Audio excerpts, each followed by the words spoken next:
भाषा की उत्पत्ति संस्कृत के भाष धातु से हुई है। भाषा मन के भावों को प्रकट करने का साधन मात्र है।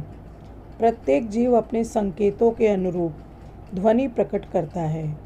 पशु पक्षी की भी अपनी भाव भाषा होती है, परंतु मनुष्य बोलकर, लिखकर या संकेतों द्वारा अपने भावों को व्यक्त करने का प्रयास करता है।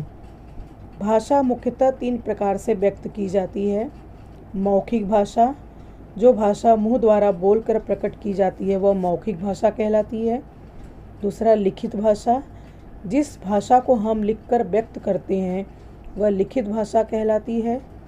तीसरा सांकेतिक भाषा, जब हम संकेतों द्वारा अपनी बात को बताने या समझाने का प्रयास करते हैं तो उसे सांकेतिक भाषा कहते हैं। चौथा है लिपि। भाषा के लेखन हेतु जिन चिन्हों व वर्णों का प्रयोग किया जाता है उसे लिपि कहते हैं। हिंदी भाषा को देवनागरी लिपि में लिखा जाता है। व्याकरण ही वह शास्त्र है जिसकी सहायता से हम किसी भाषा को शुद्ध लिखना, पढ़ना व बोलना सीखते हैं। अर्थात किसी भाषा को शुद्ध रूप से लिखने और बोलने का ज्ञान कराने वाले शास्त्र को व्याकरण कहते हैं। आज हम हिंदी वर्णमाला के विषय में जानकारी प्राप्त करेंगे। भाषा की सबसे छोटी इकाई को वर्ण अर्थात अक्षर कहते हैं। वर्णों के व्यवस्थित समूह को वर्णमाला कहते हैं।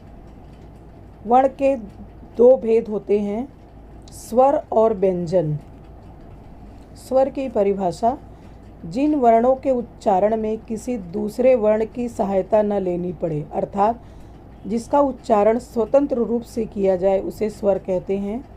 हिंदी में 11 स्वर होते हैं, अ, आ, ई, उ, ए, ओ, औ और रे। अयोगवाह में अंग, अह आते हैं। दूसरा प्रकार है व्यंजन, जिन वर्णों के उच्चारण में स्वरों की सहायता लेनी पड़ती है उसे व्यंजन कहते हैं।